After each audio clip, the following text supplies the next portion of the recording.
Good evening all of you. कैसे हैं आप सभी? वेलकम करती हूँ माधुरी आपका एमडी लो क्लासेस में। देखो, ये जो अपनी डिफरेंसेस की सीरीज चल रही है जिसमें 5 से 6 टॉपिक एक साथ ऐसे होते हैं जैसे चोरी, एक्सटॉर्शन, उद्यापन जिसको बोलते हैं अपने, या लूट या डकैती। देखो, ये सारे टॉपिक्स क्या होते हैं ना, आपस में एक दूसरे से कनेक्टेड होते हैं। तो चोरी और उद्यापन में भी डिफरेंस आता है, चोरी और लूट में भी डिफरेंस आता है, लूट और डकैती में भी डिफरेंस आता है। अपने आप में 5 से 7 नंबर का सेपरेट क्वेश्चन बनता है। देखो, इससे पहले वाली क्लास में मैं आपको लूट और डकैती में डिफरेंस बता चुकी हूँ, चोरी और एक्सटॉर्शन में डिफरेंस बता चुकी हूँ। आज मैं आपको चोरी और लूट में डिफरेंस बताने वाली हूँ। देखो, इसके अलावा एक और हमारा डिफरेंस बनता है चोरी और स्नैचिंग वाला, जिसको अपने झपटमारी बोलते हैं। देखो, ये टॉपिक जो है स्नैचिंग वाला, ये हमारा बीएनएस में नया ऐड किया गया है, तो इसका भी एक अच्छा डिफरेंस बनता है। इसके अलावा एक डिफरेंस हम पढ़ेंगे पिटी ऑफेंसेस, पिटी ऑर्गेनाइज्ड क्राइम, और एक हम पढ़ेंगे ऑर्गेनाइज्ड क्राइम। दोनों सेक्शंस नए ऐड किए गए हैं, दोनों में मेजर डिफरेंसेस बनते हैं, प्लस दोनों ही 15 से 20 नंबर का क्वेश्चन इसमें बनता है। तो ये सारे टॉपिक्स इससे पहले मैंने जो चोरी और उद्यापन, लूट और डकैती में डिफरेंस बना रखे हैं, वहां पे मैंने कंसेप्ट भी क्लियर किया है।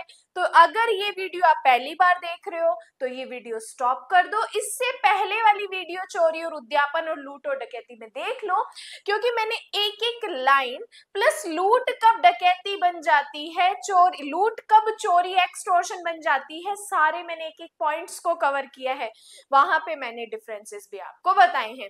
उसके अलावा इस क्लास को स्टार्ट करने से पहले एक इंपॉर्टेंट इंफॉर्मेशन दे देती हूँ आपको मैं। अपने YouTube पे 59 रुपीज की एक मेंबरशिप चल रही है, जिसमें हम पार्ट 16 तक पहुंच चुके हैं।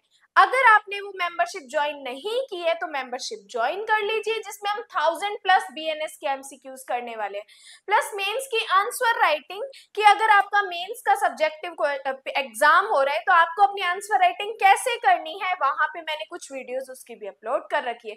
तो फटाफट 59 रुपीज की मेंबरशिप ज्वाइन करो और मेंबरशिप वाले व्हाट्सएप ग्रुप में भी ऐड हो जाइए। चलिए स्टार्ट करते हैं हमारी आज की क्लास।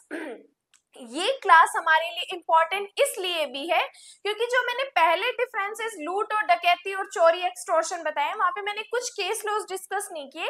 इस क्लास में मैं आपको कुछ केसेस भी लास्ट में डिस्कस करने वाली हूँ, तो आप अपनी आंसर राइटिंग में उनको ऐड कर सकते हो। देखो, हम पढ़ रहे हैं चोरी और लूट। देखो, चोरी और लूट, इन दोनों में डिफरेंसेस इसलिए इंपॉर्टेंट है क्योंकि देखो, चोरी तो अपने आप में सेपरेट ऑफेंस है, लेकिन जब लूट का अपराध पढ़ते हैं तो लूट में चोरी और एक्सटॉर्शन दोनों चीजों को मिला के अपने आप में लूट का अपराध बनता है। देखो, चोरी जो हम पढ़ते हैं, चोरी को बीएनएस की धारा 303 में डिफाइन किया गया है। देखो, जब आप चोरी का सेक्शन पढ़ोगे, वहां पे सेक्शन 303 हमें बताता है लूट के बारे में, सॉरी चोरी के बारे में। जब और बीएनएस में लूट को सेक्शन 309 में डिफाइन किया गया है, 309 में हम लूट पढ़ते हैं। देखो, चोरी में मैं आपको पहले भी ये चीजें बता चुकी हूं कि 5 की पॉइंट्स याद रख लो चोरी को याद करने के लिए। 5 की पॉइंट जब आप याद कर लोगे तो कभी भी आप एग्जाम में नहीं भूलोगे, क्योंकि एज इट इज बेरेक्ट की लाइन रटना हमारे लिए थोड़ा हार्मफुल हो जाता है क्योंकि हम एग्जाम में भूल जाते हैं, लेकिन की पॉइंट से हमें चीजें याद रखती है। जैसे पहला की पॉइंट होता है कब्जा, दूसरा की पॉइंट होता है कंसेंट के बिना सम्मति, तीसरा की पॉइंट होता है जंगम संपत्ति, जंगम संपत्ति मूवेबल प्रॉपर्टी जिसको बोलते हैं, फोर्थ हम पढ़ते हैं बेईमानी से, और लास्ट हम पढ़ते हैं हटाना। देखो, यहाँ पे ये हटाना वर्ड वेरी इंपॉर्टेंट है। जब आप चोरी करते हो तो जरूरी नहीं है कि अपने साथ में वो चीज आप घर ले जाओ या अपने साथ ले जाओ, नहीं, आप अगर कोई चीज सिर्फ हटा देते हो, एक जगह से दूसरी जगह पे शिफ्ट कर देते हो, लेकिन बेईमानी के इंटेंशन से, तो आपने चोरी की है। जैसे एक मैं आपको सिंपल एग्जांपल बताती हूँ। आप मेरे से मिलने मेरे घर आते हो, मेरे घर में आप मेरे ऑफिस में बैठते हो, और मैं यहाँ से थोड़ी सी एक अर्जेंट कॉल के लिए बाहर जाती हूँ। आपको दिखती है कि मैडम के एक इम्पॉर्टेंट नोट्स पड़े हैं टेबल पे। आपने क्या किया, उन नोट्स को उठाया और एक चेयर के नीचे या टेबल के नीचे शिफ्ट कर दिया कि बाद में मैं इनको यहाँ से ले जाऊंगा। तो अब आपने चोरी का अपराध किया है, क्योंकि सिर्फ आपने इस इंटेंशन से उस चीज को उठाया और दूसरी जगह शिफ्ट किया कि बाद में ले जाऊंगा, तो यहीं पे आपने चोरी का अपराध कर दिया। तो चोरी में ये हमारी पांचों चीजें वेरी वेरी इंपॉर्टेंट है। इतनी बार रिवाइज कर चुकी हूँ, अब तो आपको याद हो जानी चाहिए। अब जब जब मेरे क्लास में चोरी वर्ड निकले तो फटाफट कमेंट्स में पांचों की पॉइंट्स बता दिया करो, ताकि आपको भी क्लास में एग्जाम में लॉन्ग टर्म तक याद रहे। तो ये तो था चोरी के बारे में। देखो यहाँ पे जो हम बात कर रहे हैं चोरी की ये चोरी 303 में हम पढ़ते हैं। पहला डिफरेंस हमारा ये हो गया सेक्शन को लेके। लूट को हम बीएनएस की धारा 309 में पढ़ते हैं। सेकंड डिफरेंस हमारा ये हो गया। बात करते हैं सेकंड डिफरेंस। देखो चोरी में बल मतलब फोर्स की बात कर रहे हैं, फोर्स का यूज नहीं किया जाता। देखो यहाँ पर एक क्वेश्चन, एक कमेंट आया था कि मैडम जब हम चोरी कर रहे हैं तो चोरी में जब हम एक चीज को उठा रहे हैं और दूसरी जगह शिफ्ट कर रहे हैं तो यहाँ पे ये फोर्स हो रहा है। लेकिन जब हम फोर्स पढ़ते हैं, फोर्स में भी हमें यही चीज बताई है कि आप डिसऑनेस्टली इस इंटेंशन से कोई चीज लेने के लिए किसी पर्सन को गतिमान या गति परिवर्तन गतिहीन कर देते हो, तो भी आपने फोर्स का यूज किया, बल का यूज किया। लेकिन यहाँ पे फोर्स बल मतलब कि आप किसी चीज को एक जगह से दूसरी जगह पे शिफ्ट कर रहे हो, तो यहाँ पर आप इनडायरेक्टली ये कह सकते हो कि यहाँ पे फोर्स का यूज नहीं हो रहा। इसलिए नहीं हो रहा क्योंकि यहाँ पे उस वस्तु के बारे में बात की जा रही है, लेकिन वहां पे जिस व्यक्ति के साथ अपराध किया जा रहा है उसके साथ जो वस्तु जुड़ी हुई होती है उसमें फोर्स का यूज होता है। तो यहाँ पर चोरी में बल का प्रयोग नहीं किया जाता है, जबकि लूट में बल का एक आवश्यक तत्व है। भले ही उसका प्रयोग किया जाए या ना किया जाए वो हमारे लिए इंपॉर्टेंट नहीं है, लेकिन लूट में फोर्स का यूज होता है। क्योंकि मैंने कल भी एक एग्जांपल बताया था कि लूट में चोरी और एक्सटॉर्शन शामिल होते हैं।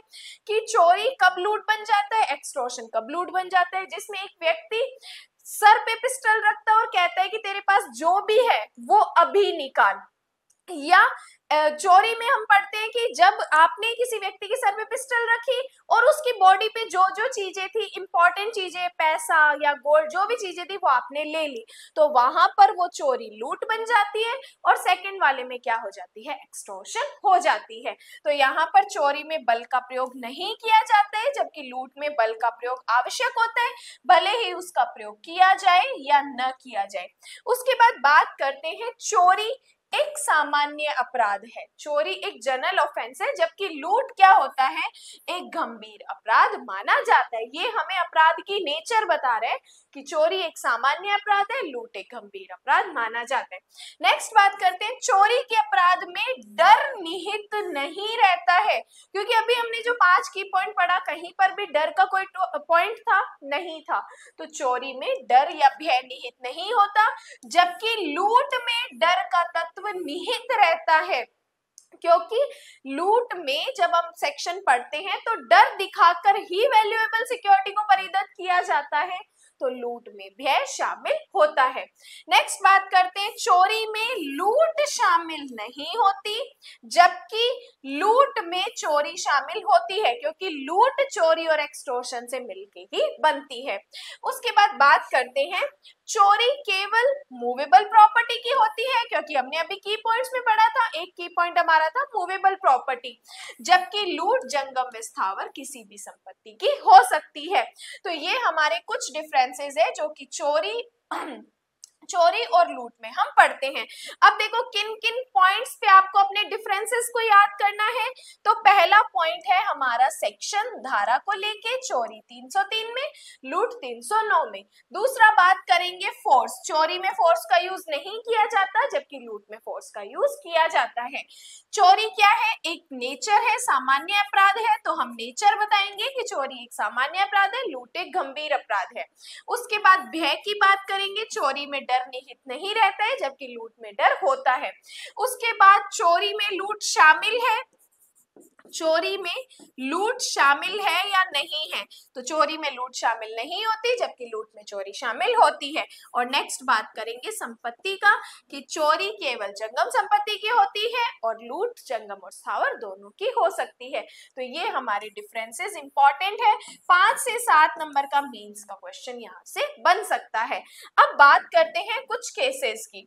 देखो जहां पे मैं आपको ये केस बता रही हूँ, ये केस आप अपने नोट्स में ऐड कर दीजिएगा। पहला केस है गुलजार वर्सेस मध्य प्रदेश राज्य, 2008 का केस है, गुलजार वर्सेस मध्य प्रदेश राज्य। इस केस में क्या हुआ था, एक एक्यूज्ड बस में था और एक पर्सन भी बस में था। यहाँ पर एक्यूज्ड ने क्या किया, उस व्यक्ति का, विक्टिम का सूटकेस या अटैची बोल सकते हो, अटैची को चोरी किया। जब उस पर्सन ने रेलवे पुलिस वालों को इन्फॉर्म किया तो वो अटैची एक्यूज्ड के कब्जे में से हमें मिली थी। तो यहाँ पर उस एक्यूज्ड को क्या किया था, चोरी के लिए लायबल ठहराया था। तो अभियुक्त को चोरी के लिए दोषी ठहराया था। तो ये केस क्या था, बस वाला था। अब देखो केस और केस की हेडिंग को याद कैसे रखते हैं एक साथ, आप याद कर लो, गुलजार बस में ट्रेवल कर रहा था और अटैची खो गई। तो आपको ये चीज याद रहेगी कि गुलजार का केस कौन सा है, बस वाला है, इसमें मुझे क्या चीज बतानी है। तो गुलजार बस में ट्रेवल कर रहा था, इस तरीके से आपको चीज याद हो जाएगी कि ये केस बस वाला था। उसके बाद सेकंड केस की बात करते हैं। देखो मैं दो चीजें आपसे पहले क्वेश्चन पूछ लेती हूँ, उसके बाद मैं इसका आंसर बता देती हूँ। पहला क्वेश्चन ये है कि मंदिर में जो मूर्ति होती है अगर उसकी चोरी होती है तो मंदिर में मूर्ति क्या मूवेबल प्रॉपर्टी है या इमूवेबल प्रॉपर्टी है। वीडियो पॉज करो और अपना आंसर कमेंट्स में लिखो कि मंदिर में जो मूर्ति होती है वो जंगम संपत्ति है या स्थावर संपत्ति है। सेकंड क्वेश्चन, बिजली चोरी मतलब इलेक्ट्रिसिटी की जो चोरी की जाती है वो एक चोरी अपराध मानी जाती है बीएनएस में या नहीं मानी जाती है। दोनों का आंसर मुझे कमेंट्स में कीजिए। देखो चलिए बात करते हैं केस की, अहमद वर्सेस स्टेट। एक केस है अहमद वर्सेस स्टेट। इस केस में कहा था कि मंदिर में जो भगवान की या गॉड की मूर्ति रखी जाती है, जब तक वो मूर्ति अटैच रहती है भूमि से, अटैच टू अर्थ रहती है, तब तक वो चोरी का विषय नहीं है, अर्थात तब तक वो मूवेबल प्रॉपर्टी नहीं है। लेकिन जैसे ही उस मूर्ति को आपने अलग किया, उस जगह से अलग कर दिया, वैसे ही वो क्या हो जाती है, चोरी का विषय हो जाती है। इसलिए मंदिर में से मूर्ति की चोरी करना क्या होता है, एक जंगम संपत्ति है वो, और वो क्या होता है, चोरी का अपराध होता है। तो यहाँ पर मंदिर में से मूर्ति की चोरी की गई थी तो उस अभियुक्त को चोरी के लिए हमने लायबल ठहराया था। उसके बाद बात करते हैं एम परम Shivam versus union of India, 2007 का केस है। इस केस में ये क्लियर किया था कि विद्युत की चोरी मतलब अगर आप इलेक्ट्रिसिटी की चोरी करते हो तो वो बीएनएस में चोरी का अपराध नहीं है, क्योंकि इलेक्ट्रिसिटी एक्ट एक सेपरेट बना हुआ है जो कि एक स्पेशल एक्ट है। और जब हम लॉ का क्लासिफिकेशन पढ़ते हैं तो लॉ के क्लासिफिकेशन में हमें कहता है कि जब कभी जनरल लॉ, बीएनएस एक जनरल लॉ है, और जब कभी स्पेशल लॉ में कॉन्ट्राडिक्शन होगा कि अगर लाइट की चोरी की तो बीएनएस में आएगा या इलेक्ट्रिसिटी एक्ट में आएगा, तो इलेक्ट्रिसिटी एक्ट अपने आप में एक स्पेशल एक्ट है तो वहां पर स्पेशल एक्ट एप्लीकेबल होगा। तो यहाँ पर अगर कोई लाइट की चोरी की जाती है तो वो बीएनएस में ना आके इलेक्ट्रिसिटी एक्ट में जाएगा, क्योंकि जनरल लॉ के आगे हमेशा स्पेशल लॉ प्रिवेल करता है और स्पेशल लॉ ही अपना अध्यारोही प्रभाव रखता है, मतलब वो ही उसके ऊपर रखेगा। तो स्पेशल लॉ में वो एक्ट अगर ऐसी किसी तरीके की घटना होती है तो वो इलेक्ट्रिसिटी एक्ट में जाएगी। तो ये इंपॉर्टेंट चीजें हैं। ये इलेक्ट्रिसिटी वाला हमसे इंटरव्यू में भी क्वेश्चन पूछा जा सकता है। तो आज का जो लेक्चर का ऑब्जेक्ट था वो ये था कि लूट और चोरी क्या होती है, जबकि लूट जब हम पढ़ते हैं तो वो ये हमें कहते हैं कि हर प्रकार की चोरी या एक्सटॉर्शन लूट मानी जाती है, लेकिन फिर भी अपने आप में ये सेपरेट ऑफेंसेस माने जाते हैं और कुछ केस लॉज थे जो कि हमारे लिए इंपॉर्टेंट थे। बाकी आपका जो भी डाउट है आप उसके लिए मुझे कमेंट्स कर सकते हैं, मैं कोशिश करूंगी कि नेक्स्ट वीडियो में आपका उस डाउट का आंसर क्लियर कर सकूं। और वीडियो कैसी लगी हो उसके लिए मुझे कमेंट्स जरूर कीजिएगा और अपनी ये वीडियो को आप अपने फ्रेंड्स के साथ शेयर कीजिएगा। और टाइम टू टाइम आपके पास क्लासेस के नोटिफिकेशन आते रहे उसके लिए आप एमडी लो क्लासेस के सब्सक्राइब कर लीजिए और बेल आइकन को प्रेस कर लीजिए। और आपको एक डिस्क्रिप्शन में कॉन्टेक्ट नंबर होगा, उसके लिए आप एमडी लो क्लासेस के व्हाट्सएप ग्रुप में भी ऐड हो सकते हैं। और अगर आप मेंबरशिप ले चुके हैं तो मेंबरशिप वाले ग्रुप में भी ऐड हो चुके हैं। बाकी आज के लिए धन्यवाद।